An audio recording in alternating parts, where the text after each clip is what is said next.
Hello, everybody. Hope everyone is having a wonderful Friday. This is Demetrius Curry, and I'm excited to be here with you today. We are here yet again for what? Financially Fit Fridays, guys.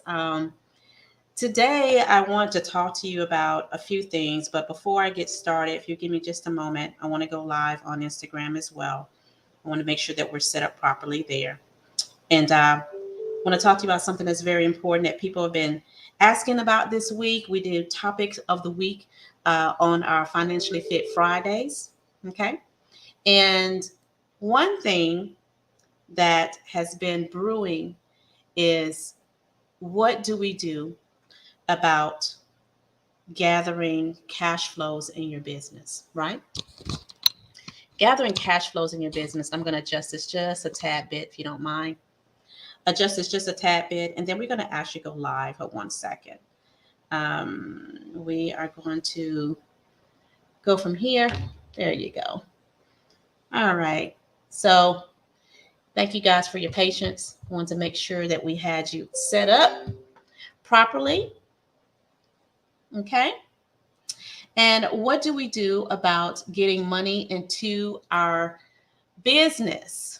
We're talking about Financially Fit Fridays and creating a working capital in our business. So I know you guys sort of like stats a little bit. I have people say it all the time, say, hey, you got to bring us some stats. Listen, guys, when I tell you what's really going on in business for a lot of people across the nation, a lot of us are entrepreneurs. And, according to the U.S. Bureau of Labor Statistics, do you guys know that 18.4% of new businesses fail within the first year? By the fifth year, at least 49.7% fail. And only 34.5% of small businesses survive the first 10 years of business. That's kind of tough. Because you're thinking about what is really happening in the business and what's making people fail in their business. Okay. But 99.9%, according to Forbes, businesses across the US are all small businesses. So even though we have large corporations that some of us work for, and we have a variety of different people that actually, work with big businesses each and every day. But 99.9% of businesses across the US are small businesses, guys. And that's according to Forbes Advisor. So if 99% of the businesses are small businesses, okay, and 18.4% of that 99 fail the first year, okay, and then in the first 5 years, 49.7% to be exact, according to the U.S. Bureau of Labor Statistics, failed within the first 5 years. And only 34.5% of those small businesses actually survive the first 10 years. Now that we know the stats, now that we know exactly what we're talking about, are you a small business owner? And if you are a small business owner, what are the things that you can do to keep your business afloat? Is also learning about working capital. When you are a small business owner, a lot of times what we do is we tap into our own business, right? We tap into our own households. We tap into our own monies just to make the business float, right? Does that sound familiar to a lot of you guys? Because what I know for sure is that sometimes we will put ourselves in a bad position, predicament wise, right? And so now what we have to do is learn how to create a way to make sure that our business is not only staying afloat and you're not part of those statistics that we just talked about, but also that you are able to flourish in your business, right? Hey, Instagram. Hey, thank you guys so much for joining. Yeah, good afternoon. And so I want to tell you guys, there are ways for you to build your working capital within your business, even if your business is only 6 months old. Okay. Let's start off by looking at how you're looking on your business credit. Have you even started creating a business credit for yourself? There are a lot of experts out here that claim to be experts and gurus, and everywhere you turn, from Facebook to Instagram to LinkedIn to Twitter, I mean, you name it. There is so many people out here that are giving away tidbits. So this is a tip. This is a tip. This is a tip. But what is the use of having those tips if you do not know how to utilize them in your business? So what we want to do is we want to talk to you guys today about how to leverage, okay? How to leverage in your business and how to capitalize on creating working capital within your business, okay? How many of you, just think to yourself, how many of you actually have been in business for at least a year? For at least a year. And in that year time, you've had to do what? Pull money from your personal savings. You had to also take money from your paycheck or from your house just to make sure that your business stays afloat. What do you do? And how do you get there to change the scope of where you want to be? Number one, let's first analyze what your payables are. What are your receivables? I just had this conversation with a business colleague not too long ago, and we were talking about what makes sense in your business. And if it does not make money, does it make sense? Okay. So if you're actually in the process right now of building out your business, let's say that you're wanting to expand. Let's say that you want to, bring in some extra talent. Let's say that you need some additional systems in your business, right? And when I say systems, I mean technical systems that will make your job easier, that will allow your automations to work more properly, that will make sure you don't miss a sale, that will keep you in front of your potential client that you're trying to get with, right? What are you doing to create that working capital in your business? Okay. And some people say, I've been talking to this person, I've been looking at this reel, and I've been looking at this and that, but it can be extremely overwhelming, right? If you don't have the key components of what to look for. So I want to leave this message for the people that are existing business owners. And if you are a small business owner and you're trying not to be part of those statistics of failing the first year or failing within the first 5 years, or not even making it to your 10th year in business, then there are some things that you really want to do. You want to first look at what are you spending out of your current business. Now, let's just say that I'm going to use one of my clients as an example. Let's say that you are a cleaning service. You are a cleaning service and you are actually cleaning commercial buildings. You have a team of staff that's cleaning commercial buildings. Now, when you have a corporate client, a lot of times the corporate client pays you at a particular time of the month. They may pay you at the 15th of the month. They may pay you at the end of the month, because that's exactly how they run their expenditures. Let's say they pay you per quarter. Okay. Now, you are waiting for that paycheck. You know that it's coming because your team has been on time. You have never missed an appointment with them. You know that you're going to actually do well. They love your service. They have no complaints with you. So you're not at all at risk of losing that business. But they only pay you a certain time of the month. Now, they only pay you a certain time of the month. What do you do outside of that to make sure that the expenses that you have to pay, such as payroll, is still being paid while you're waiting for your income to come in from that contract? You know what you do? You lean on your working capital. You lean on having lines of credits with companies that you have built relationships with. Let's say that you are a business with a Navy Federal Credit Union account. Navy Federal Credit Union is one of those credit unions that's renowned for what they do in helping business owners, right? They help you with getting lines of credit. Okay. They also give you more information on how you can get additional checking accounts with them, right? Okay. All of that. They help you with that.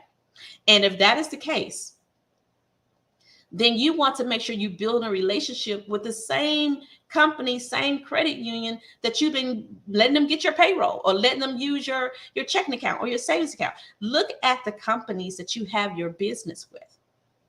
Okay. If you are working with a credit card company that you've always had a personal relationship with, right? A good example of that is American Express. A good example of that is Chase Bank. I've had numerous relationships with them over the years. Over 15, 20 years, I've had credit cards with them, right?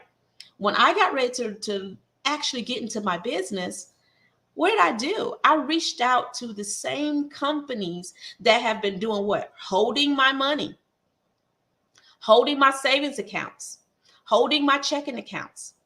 These are companies that have built off of me. They have gotten other loans off of me, like car notes and things like that, mortgages and things like that, right? Okay. Now, there is a way to build business credit, starting with tier 1 net 30, going to tier 2, going to tier 3. We actually teach on that in our courses and things like that, so we can definitely talk you through the process. But this is just for a generalization of what you could be doing right now in your business to build some business credit where you are not in a negative, having to still pay for your expenditures, okay? And your current expenses of payrolls. Let's say that you are leasing a location, you need to pay your lease and your rent, right? Let's say that you are trying to make sure you pay for the vehicle that's in your business name. Let's say that you have a food truck, right? And you have these contracts that are paying you certain times of the month, or you, even if you're a realtor and you waiting on something to close, this is a really great opportunity to talk about business credit and working capital for those people that are in real estate, like myself. I have a lending company, for real estate. And when you're dealing with that, you have to wait for it to close. You do not get paid for it until you actually close. But guess what? While you're waiting for that contract to pay, while you are actually working for and waiting for that particular real estate deal to close, while you're waiting for all those things to happen in your business, you have income down the street. You know that it's coming on a certain date and time. You know that you should have a direct deposit on this deal, on that day, and so forth. But in the meantime, you have expenses that still have to be paid. This is where working capital and creating working capital in your business is vitally important, especially in this day and age during a recession that's trying to turn itself around. Does that make sense to you guys? So I wanted to come by just for a good 15 minutes. I want to come by and say, hey, even though we still need to build like several trade lines, and we can talk about that, and you guys can inbox me or send me a message. I wanted to talk about this topic today because it has been the repeating question of the week with all of our clients. Of D, what do I do? I know I have a contract paying me the end of the month. I know I have a real estate deal that's going to close in the next 30 days. But in between that, I can't pay my payroll. I can't pay for my marketing. I can't pay for my lease. I can't pay for any of those things because I'm still on the upswing of building my business. And I need to establish some business credit. So I want to give you a good tidbit today that even though you see all this stuff out here in media about how to build your credit and how to do that, one of the first things I would tell you to do is go to the same companies. I'm talking to Instagram, and I'm talking to Facebook, and I'm talking to YouTube. I'm talking to all you guys at the same time. What I want you to do is to first tap into the companies that receive your checking account income. I want you to also tap into like those Navy Federal Credit Unions. Yes, talk to them about building business credit. Start off small with them. They may give you something small like $2,500 or $5,000 or something like that just to get you started because you have an established business with them and establish relationship with them on the personal side. And in addition to that, if you have credit cards with major companies, right?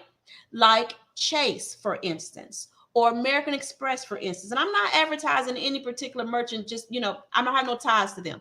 But what I want you to understand is this, okay?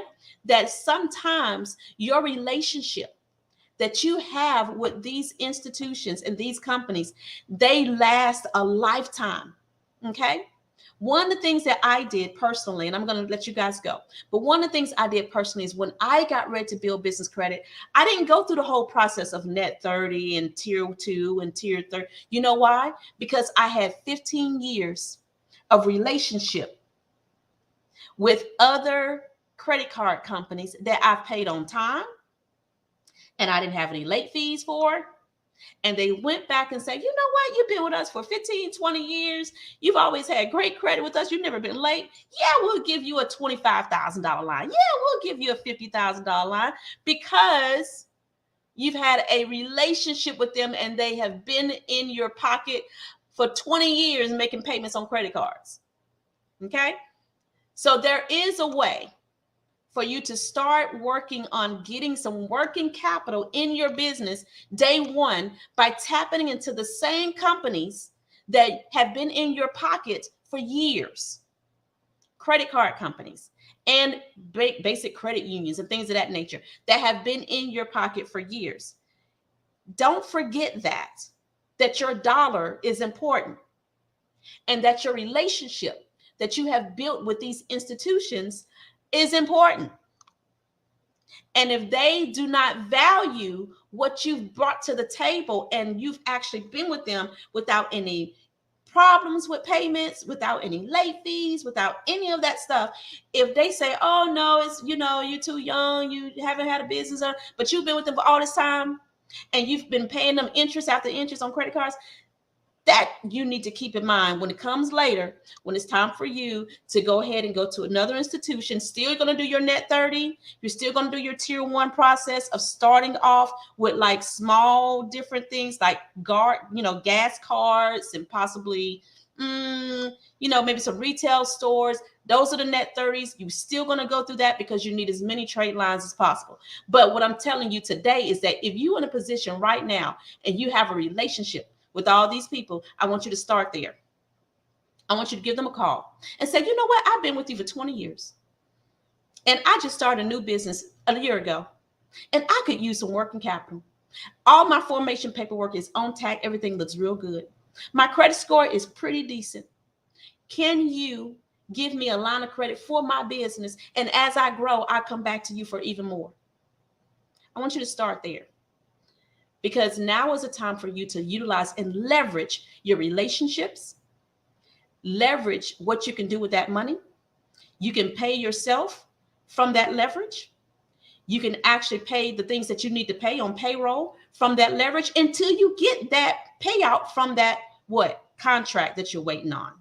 Like the cleaning company, or possibly you waiting on a deal to close like a realtor. Once you get that money back, what you do, you pay off that line of credit. You pay that balance back off because now you're building a relationship on the business side, and they're going to be keeping watch and looking to see how you're doing on that business side. Okay. I just wanted to come in and give you guys some of those tidbits. I hope it's helpful for you today on Financially Fit Friday. It went over about 2 minutes, but hey, I wanted to make sure you guys knew that there is a way to work things out in your favor, okay? When it comes to how to build working capital, where to begin, who do you call? And I want you to build by tapping into those relationships that you've already been paying, okay? Tap into those relationships. And we need to make sure that they understand that you are a valuable customer, that you haven't just been staying with them for all these years for nothing. Okay. Until I see you guys again next Friday, Financially Fit Friday. This is Demetrius Curry, wealth strategist. Please join me and connect with me on Instagram at Demetrius_Curry. And also make sure you get in with us on DemetriusCurry.com. I look forward to seeing you guys soon. And I'm excited about what we're doing to make sure you are successful in your business. You guys have a fantastic weekend. I'll talk to you soon.